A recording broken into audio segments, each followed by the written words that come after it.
하나님의 퍼즐 계시라는 제목을 붙였어요. 퍼즐이라는 그 원래 말은 뭔가를 생각하게 만들어서 창의적인 상상력과 논리적인 추론을 통해 문제를 풀어가는 방식의 게임을 통칭하는 말이 퍼즐 게임입니다. 여러분이 일상생활에서 가장 이렇게 쉽게 접하는 것 중에 하나는 신문에도 이렇게 가끔 나는 스포츠 신문에도 나는 가로 세로 낱말 맞추기 퍼즐, 이게 퍼즐이에요. 그리고 작은 조각들로 조각조각 구분된 그림을 하나하나 맞춰서 전체 그림을 완성하는 조각 그림 맞추기 퍼즐도 있습니다. 오늘 제가 설교 제목으로 삼은 퍼즐이라는 말은 조각 그림 맞추기에 가까운 내용입니다. 하나님께서 우리 구원을 이루실 큰 그림을 미리 그리시고 각 시대마다 선지자들을 보내셔서 마치 조각 그림을 주시듯이 그 크고 위대하신 일에 대한 정보를 하나씩 순차적으로 시대별로 주셨기 때문입니다. 성경은 그 조각 그림들을 하나도 빠짐없이 모아놓은 생명의 상자라고 보시면 됩니다. 그렇기 때문에 누군가가 성령님을 의지해서 성경을 읽으면 그 조각 그림들을 하나로 맞추어서 하나님의 분명하신 계획의 전모를 볼 수 있는 큰 그림을 만들어 가슴속에 간직할 수 있게 됩니다. 하나님의 택하심을 받지 못하고 성령께서 거듭나게 하지 않으신 사람들이 자기 지혜로 성경을 읽으면 그 그림은 도무지 볼 수가 없고 오직 자기가 원하는 답을 성경에서 찾고 그 길로 갈 뿐입니다. 헛된 결론에 도달할 수밖에 없게 됩니다. IQ가 높고 학벌이 높고 똑똑할수록 그런 위험에 잘 빠져요. 누가복음 8장 9절로 10절에 있는 우리 주님의 이 선언이 여러분이 얼마나 복된 분들인가를 항상 기억하시기 바라요. 비유를 쭉 말씀해 주실 때 제자들이 이 비유의 뜻을 물으니 이르시되 하나님 나라의 비밀을 아는 것이 너희에게는 허락되었으나 다른 사람에게는 비유로 하라니 이는 그들로 보아도 보지 못하고 들어도 깨닫지 못하게 하려 함이라. 자기 지혜를 의지하고 교만에 사로잡혀 있는 사람들에게 성경은 열리지 않는 책입니다. 읽어도 다른 결론만 해요. 이 사회를 개혁하자, 박애 정신을 실천하자 이러고 끝나요. 생명의 구주이신 예수님을 만나지 못합니다. 거듭나지 않고 교회 생활에만 재미를 느끼는 사람들은 교회 안에서 인정받고 지위가 올라가고 사람들에게 영향력 미치고 이걸 또 즐길 수가 있거든요, 나름대로. 그런 사람들은 다 이렇게 되니까 매우 주의하셔야 되는 거예요. 내가 거듭난 사람인가? 예수님을 생명의 주님으로 영접하고 그분의 통치를 받는가? 항상 점검하셔야 됩니다. 예수님에게서 기적을 보는 일에만 흥미가 있던 예수님 당시의 유대인들은 예수님이 진리의 말씀을 말씀하실 때는 다 떠나가 버렸어요. 기적을 행하실 때는 와 하고 열광하다가 진리의 말씀을 하시니까 등돌아서 고개를 흔들며 가버립니다. 왜냐? 알아듣지 못했기 때문입니다. 예수님이 오병이어의 기적을 일으키실 때 그를 왕으로 삼자라고 열광하던 군중들은 주님께서 썩을 양식이 아닌 영생을 주는 진정한 양식을 구해라 그러시면서 자신의 죽으실 몸과 흘리실 피를 먹으라고 말씀하셨어요. 내 살을 먹고 내 피를 마시지 않으면 영생을 받을 수 없다. 이런 말씀을 하시니까 우리야 그게 무슨 말인지 이제 다 알아듣게 됐지만 그 현장에서 그 소리 처음 들었을 사람들이 받았을 충격을 한번 생각해 보세요. 내 살을 먹고 내 피를 마시지 않으면 영생이 없다. 그러니까 야, 저 사람 돌았나 봐. 제정신이 아니요. 이러면서 다 가버린 거예요. 요한복음 6장 65절로 66절 주님은 이렇게 말씀하십니다. 또 이르시되 그러므로 전에 너희에게 말하기를 내 아버지께서 오게 하여 주지 아니하시면 누구든지 내게 올 수 없다 하였노라 하시니라. 그때부터 그의 제자 중에서 많은 사람이 떠나가고 다시 그와 함께 다니지 아니하더라. 제자들이요 이렇게 얘기했어요. 왜 설교를 그렇게 하세요, 주님? 뭐니까 아니 살을 먹고 피를 마시라니요. 그 사람들이 그런 설교를 듣고 어떻게 감동받겠어요? 다 가버리잖아요. 이럴 정도로. 근데 하나님이 택하시고 부르신 사람에게는 그 말씀이 생명이 되는 겁니다. 서부중앙교회 성도들은 오늘 거미 한 마리가 계속 팔짝팔짝 뛰어다니죠. 서부중앙교회 성도들은 모두 성경 속에서 의미 없는 껍데기만을 보지 않고 하나님께서 의도하신 이 그분의 구원 진리라고 하는 큰 그림과 그 속에 있는 하나님의 아들 예수 그리스도를 명확하게 알아보는 안목으로 성경을 읽고 설교를 듣는 분들이 되시기를 축원합니다. 이게요 얼마나 고상한 이름으로 우리에게 스며들어오는지 몰라요. 슈바이처 박사는 인류가 존경하는 사람이잖아요. 박의 정신을 실천한 의사이기도 하고, 그는 예수님을 하나님으로 믿지 않아요. 하나님의 아들로 인정하지도 않고, 그가 아는 예수는 그냥 사생아일 뿐이에요. 마리아의 사생아. 근데 고상하게 살았다. 자기 자신의 이득을 추구하지 않고 사랑을 실천하며 박의 정신으로 살았던 좋은 모델이 되는 내 형님이다. 그렇게 생각하고 예수 따라한 사람. 박의 정신 실천자. 슈바이처가 존경받는데 기독교에서는 그건 있을 수 없는 불신앙이고 엉터리 믿음인 거예요. 여러분, 교회 안에서 성령의 거듭나게 하심을 의지하지 않고 성경을 읽고 그 성경 속에 어떤 메시지를 취하시는 분은 헛된 겁니다. 거듭남을 먼저 확인하시기 바랍니다. 내가 예수님과 생명의 관계를 맺었나? 예수님을 나의 주와 하나님으로 고백하고 있는가? 분명하게 점검되시는 이 시간이 되기를 바랍니다. 하나님께서 마음에 품으신 구원이라는 큰 그림은 온 우주와 만물이 인류와 더불어서 이 성자 하나님을 중심으로 완전하게 재편성되는, 회복되는 그런 위대한 새하늘과 새 땅을 만드실 큰 그림입니다. 청사진이에요. 에베소서 1장에서 바울이 장엄하게 표현하고 있는 그리스도 안에서 만물이 통일되게 하려 하심이라 설입니다. 그 전체 그림 중에서도 우리는 우리를 구원하시기 위해서 하나님 아버지께서 보내주신 구세주, 메시아, 그리스도 다 같은 얘기예요. 구세주, 메시아, 그리스도. 이분께 대한 조각 그림 예언들이 인류 중에서 유일하게 오직 예수 그리스도라고 하는 우리 주님에게 어떻게 완전하게 딱 들어맞는가, 그거를 확인할 수 있어야 됩니다. 성경을 읽을 때 그걸 볼 수 있어야 되는 거예요. 오늘 본문도 그 조각 그림들 중에 하나, 스가랴 선지자가 예언했던 내용입니다. 나귀를 타고 오시는 왕. 이 예언을 예수님 자신에게 지금 성취시키고 계신 장면입니다. 예루살렘에 올라가기 직전에 벳박에 이르렀을 때 제자들을 보냈다는 거예요. 나귀하고 새끼 나귀가 있는 거 볼 테니까 새끼 나귀 풀고 와라. 누가 왜 누구신데 그거 갖고 가십니까? 그러면 주께서 쓰시겠다고 하라. 그럼 내줄 것이다. 그래서 그 나귀를 타고 들어가시는 장면으로서 스가랴의 예언을, 그 조각 그림을 성취시키셨어요. 우리 주님은 십자가로 향하는 마지막 카운트다운을 시작하는 이 신호탄으로 이 예언을 현실화시키고 계십니다. 오늘이에요. 그게 주일, 오늘 종료주일이라고, 고난주간의 첫 시작.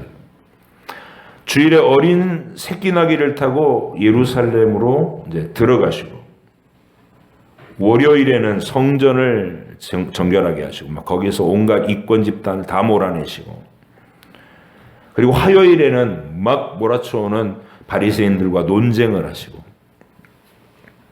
수요일에는 가룟 유다가 예수님 자신을 파는 일을 이렇게 진행할 것을 아시고 조용히 쉬셨어요. 마음이 많이 아프셨을 거예요.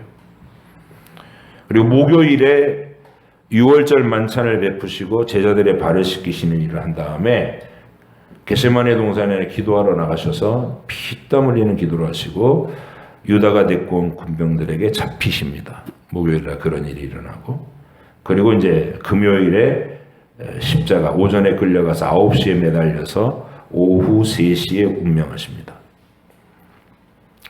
토요일, 즉 유대인의 안식일이 되는 토요일에는 무덤 속에 계시다가 안식 후 첫날 새벽에, 오늘 그것도 또 주일이에요. 주일에 3일, 죽은 지 3일 만에 다시 살아나는 부활로 구원의 그림을 완성시키십니다. 예언대로. 하나님께서 성령님을 통해서 각 시대의 선지자들을 일으키셔가지고 조각그림 예언들을 계속해서 보내신 것은 이유가 있어서입니다. 어떤 이유냐? 하나님의 큰 뜻을 회방하려고 하는 마귀가 끊임없이 가짜 위인들, 가짜 그리스도를 일으켜서 인류에게 보내가지고 사람들의 눈가기를 홀리기 때문입니다. 석가모니도 나타났고 소크라테스도 나타나서 자기 철학으로 마치 자기가 진리를 얘기할 수 있는 것인 양 처신했어요. 속이는 그리스도들입니다. 가짜들이에요. 물론 그분들의 위대함을 제가 폄하하는 건 아닙니다. 그러나 구원의 진리에 있어서 그들은 마귀의 도구가 돼서 인류를 속이는 길로 예수 그리스도의 진리를 만나지 못하도록 만드는 방해 요소로 등장했던 것뿐입니다. 진정한 하나님의 백성들은 참된 그리스도를 알아볼 수 있도록 성경을 통해 이 조각그림 예언들을 하나하나 잘 점검하고 있어야 됩니다. 그리고 그 조각그림들이 어떻게 우리 주 예수 그리스도에게 정확하게 맞춰 들어가서 한 분 그 인격에 집중되는가, 그걸 볼 줄 알아야 되는 거예요. 오늘 본문의 사건은 그 수많은 작은 그림들 속에 하나일 뿐입니다. 하나님께서 인류에게 맨 처음에 주신 첫 번째 조각그림 예언은 사탄을 향해서, 뱀을 향해서 선언하신 창세기 3장 15절의 말씀입니다. 함께 읽어보시겠습니다.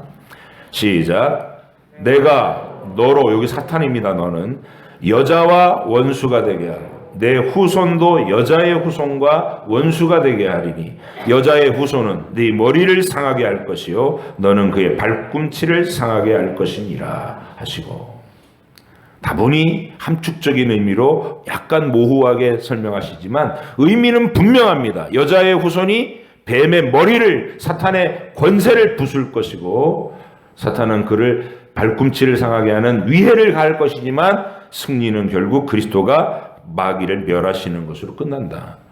그 진리가 내포되어 있는 선언이에요. 그런데 그 사탄을 멸하시고 하나님께서 택하신 영혼들을 구원하실 그리스도는 그 첫 번째 조건이 여자의 후손이어야 한다는 겁니다.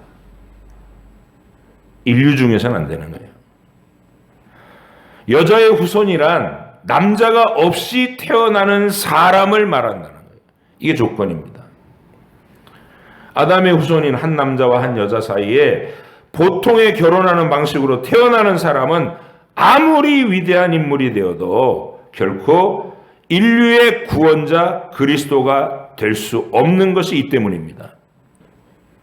우리는 확연하게 딱 구분이 서는 거예요. 여자의 후손, 첫 번째 조각 그림이에요. 모든 이단의 교주들이 자기가 하나님이 새롭게 이 시대에 보내신 구세주다 이렇게 주장을 해요. 이만희도 대표적으로 지금 우리 시대에 거짓말하는 자죠.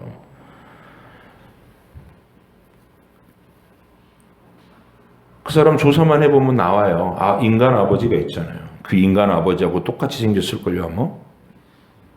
그럼 가짜예요. 이게 명확한 우리의 근거 기준이죠. 이 조각 그림 하나, 여자의 후손, 이것 딱 들고 있으면 여러분의 진리가 강력해지는 거예요. 속지 않고. 왜 수많은 그 엘리트들이 신천지 집단에 들어가서 그 짓들을 하고 있냐고요. 이 조각 그림을 모르기 때문에 그러는 거예요. 그래서 이 여자의 후손이라는 조건을 충족시키기 위해 등장하는 또 다른 보충적인 가장 중요한 조각 예언이 뭐냐? 훨씬 후대에 나온 이사야가 예언한 동정녀에게서 탄생하신다라는 거예요. 이사야가 그 사실을 예언합니다. 이사야서 7장 14절에 그러므로 주께서 친히 징조를 너에게 주실 것이라. 보라, 처녀가 잉태하여 아들을 낳을 것이요 그의 이름을 임마누엘이라 하리라. 인간 아버지 없이 태어나는 아기가 있을 것인데 그분의 이름을 임마누엘이로 한다는 거예요. 임마누엘이라는 뜻, 엘이 하나님이에요. 임마누 함께 하신다는 거고. 하나님께서 우리와 함께 계시다. 이게 그분의 이름이라는 거예요. 이 말은 그분이 곧 하나님이시다 이 말이죠. 여기서 하나님은 또 하나의 조각 그림을 이사야를 통해서 주시는데 이 아기는 잉태되던 그 순간에 생겨나시는 분이 아니고 인간 아기로 오시기 전에 이미 하나님이시라는 신분을 가지신 분이어야 한다는 것. 이게 또 우리가 가진 강력한 조각 그림 중에 하나입니다. 처녀가 잉태해서 하나님이 우리와 함께 계시다라는 이름을 가진 아기를 낳을 것을 예언했던 이사야 선지자는 이 처녀 탄생 예언 바로 뒤에 한 9장쯤 가면 또 하나의 매우 중요한 예언을 하나 더 해줍니다. 그 아기는 성인이 되어서 갈릴리 해변길을 누비면서 일을 할 것이고 장차 이 세상에서 모든 전쟁과 죽음을 없애셔서 영원한 평화의 세상을 만드실 것이라고 하면서 그 모든 일들을 이루러 오시는 아기에게 대한 정보를 우리에게 알려줘요. 자, 같이 읽어보십니다. 이사야서 9장 6절 시작. 이는 한 아기가 우리에게 낳고 한 아들을 우리에게 주신 바 되었는데 그의 어깨에는 정사를 메었고 그의 이름은 기묘자라 모사라 전능하신 하나님이라 영존하시는 아버지라 평강의 왕이라 할 것입니다. 아멘. 여기서 영존하신 아버지는 성부 하나님 아버지를 얘기하는 게 아니라 만물의 창조자로서의 하나님을 얘기하는 거예요. 전능하신 하나님. 이게 그 아기의 이름입니다. 우리는 전능하신 하나님 그러면 성부 하나님만을 떠올리기 쉽지만 성경에서 자신을 계시하신 하나님은 성부와 성자와 성령으로 완전하게 구별되시면서도 영원히 완전한 사랑으로 연합하여 계신 한 분이라고 부를 수밖에 없는 일체 대신 신비로우신 하나님입니다. 이 삼위일체에 대해서는 또 다른 기회에 자세하게 설명을 드릴 수 있어요. 삼위일체 중 아들 하나님께서 아버지의 하나님의 뜻대로 우리를 구원하시기 위해서 성령 하나님의 능력으로 동정녀 마리아를 통해 인간이 되시는 겁니다. 스스로 선택하신 거예요. 잠시 인간이 됐다가 도로 본래의 자리로 돌아가시는 게 아니라 그날 이후로 영원히 인간이 되셔서 우리와 같이 사시겠다는 거예요. 그게 성자 하나님이 선택하신 길입니다. 십자가만 은혜로운 게 아니라 피조물의 형상을 입고 영원히 사람 되시기를 결정하셨어요. 황송하게도. 주님의 이 뜨거운 사랑을 묵상하시면 여러분의 삶이 달라집니다. 다윗은 평생 기도하는 삶을 통해서 어느 날 신비로운 계시를 받게 되는데 장차 이 세상에 오실 태초부터 예언되었던 그리스도에 대한 또 하나의 조각 그림 예언을 시편 110편에서 보태줍니다. 시편 110편 1절로 4절, 다윗이 지금으로부터 3000년 전에 신비로운 기도 시간에 봤던 내용입니다. 같이 읽겠습니다. 시작. 여호와께서 내 주에게 말씀하시기를 내가 내 원수들로 내 발판이 되게 하기까지 너는 내 오른쪽에 앉아 있으라 하셨도다. 여호와께서 시온에서부터 주의 권능의 귤을 내 보내시리니 주는 원수들 중에서 다스리소서. 주의 권능의 날에 주의 백성이 거룩한 옷을 입고 즐거이 헌신하니 새벽 이슬 같은 주의 청년들이 주께 나오는도다. 여호와는 맹세하고 변하지 아니하시리라. 이르시기를 너는 멜기세덱의 서열을 따라 영원한 제사장이라 하셨도다. 다윗은 장차 인간아기로 오실 그분을 하늘 보좌 우편에 계신 주님이라고 부르고 있습니다. 장차 자기의 후손으로 그 계보를 따라 오실 분이에요. 다윗은 후손이기 이전에 주님이라고 부르고 있어요. 보좌 우편에 계신 주님. 그분이 장차 온 세상 만민의 왕으로 오실 것인데 왕이면서 동시에 멜기세덱의 서열을 따르는 영원한 제사장으로 오신다는 겁니다. 우리를 구속하기 위해서.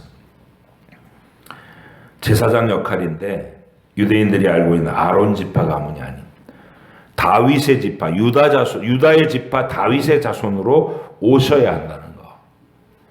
이것도 퍼즐 조각 중에 하나입니다. 딴 데서는 못 나요. 인도에서는 못 태어난다고. 공부를 아무리 많이 해도 아무리 똑똑한 소리라는 철학자라도 유다 지파, 아브라함의 자손 유다 지파 다윗의 가문에서 오셔야 된다고요. 이게 퍼즐 조각 조건이에요. 안 맞아 떨어지면 가짜입니다. 누가 하나님 아버지께서 보내시는 진정한 그리스도인가를 정확하게 알아보게 하기 위해서 하나님은 헤아릴 수 없는 조각 계시들을 계속해서 시대마다 보내셨어요. 대표적인 계시 하나가 그분이 죽으셔야 할 장소에 대한 것이기도 해요. 아무 데서나 죽으면 안 돼요. 대속한다고. 하나님은 아브라함에게 지금으로부터 4000년 전 사람입니다. 아브라함에게 100살에 낳은 아들 이삭을 번제로 바치라는 이상한 명령을 내리시면서 그 당시에 살렘 땅 모리아 산이라고 부르는 장소로 그를 이끄십니다. 거기 가서 아들을 죽여서 각을 뜨고 번제로 불태워 바치라는 거예요. 아브라함은 평생 경험한 하나님의 전능하신 능력을 믿었기 때문에 이 아들을 통해 후사가 계속 이어진다고 또 약속하셨기 때문에 내가 이 말씀에 순종해도 하나님이 전능하신 능력으로 내 아들을 다시 살릴 수 있다. 이걸 믿었어요. 근데 그건 자기 속에 있는 확신이지만 살아도 그 믿음이 있을지는 확신을 못했어요. 애 엄마한테 그 얘기를 의논했다가는 여보 안 돼요 그럴까봐 아무 말도 안 하고 이삭만 데리고 떠났던 거예요. 근데 정작 산 위에서 이삭을 결박해서 막 칼을 들고 잡으려고 했을 때 하나님은 멈추게 하십니다.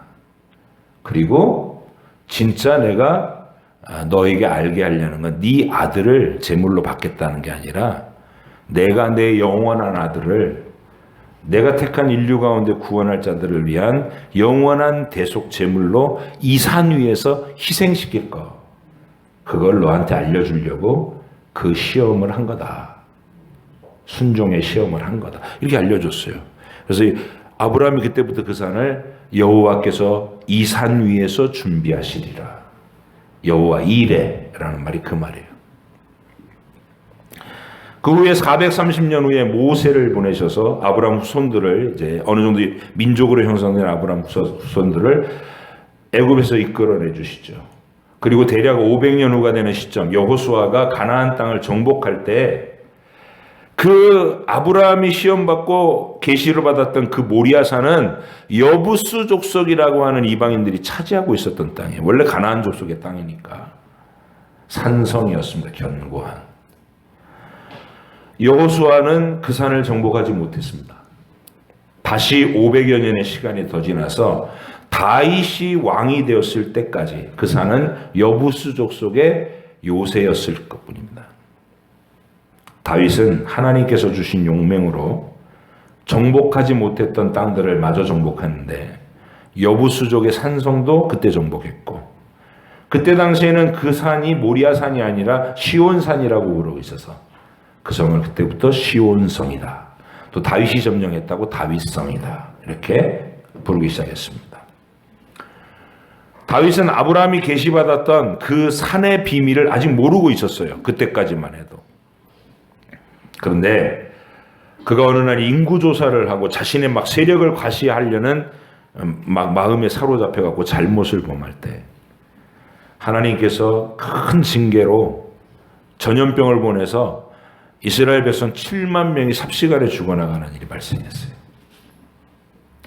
다윗이 잘못은 내가 했는데 왜 백성에게 화를 내리시냐고 울부짖고 기도하자 하나님은 이렇게 말씀하십니다. 산에 올라 저 아라우나라는 사람, 여부스 족속이 차지하고 있는 아라우나라는 사람의 타작마당을 네가 확보해라. 그곳에다가 제단을 쌓고 속죄제와 번제를 드리면 내가 이 죽음의 징계를 면해주마, 멈춰주마 약속하셨어요. 바울이 급히 소문해 보니까 과연 아라우나라는 사람이 타작마당 하나를 갖고 있었다는 거예요. 거기를 돈 주고 소유로 사서 하나님이 재앙을 멈춰주는 곳. 그러면서 다윗이 아까 110편 그 계시와 더불어서 하늘 위에 우편에 계신 그분이 장차 이 세상에 내려와서 바로 이 장소에서 대속의 죽음을 죽는다는 얘기, 이것까지 아는 거예요. 우리랑 똑같이. 그래서 그 터를 사서 솔로몬에게 당부를 합니다. 바로 이 장소에다가 성전을 지어야 한다. 그 성전이 세워진 산자라, 거기가 시온산성이죠.